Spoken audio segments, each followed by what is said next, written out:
After strikes against Iran-backed groups in the Middle East, the U.S. says it'll not stop there when it comes to responding to any killing of its people.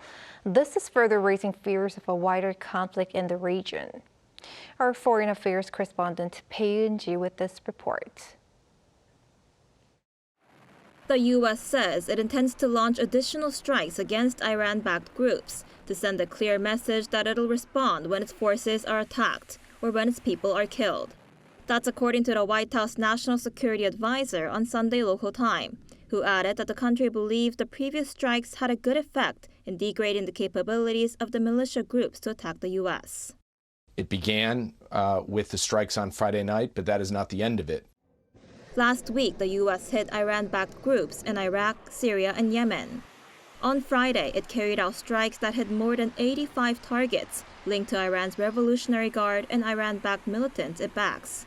This was in response to the drone attack on an American military base in Jordan that killed 3 U.S. troops and injured 40 others on January 28. The Islamic Resistance in Iraq, an umbrella organization of Iran-backed armed groups, claimed responsibility for the attack, but Iran denied its involvement.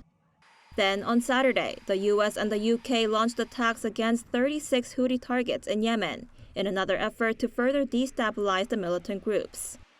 As fears grow of a wider war in the Middle East, Sullivan also made it clear that the U.S. does not wish the conflict to spread. What I will say is that the president is determined to respond forcefully to attacks on our people. The president also is not looking for a wider war in the Middle East. Amid escalating tensions, U.S. Secretary of State Antony Blinken is set to arrive in the Middle East on his 5th visit to the region since the Israel-Hamas war began.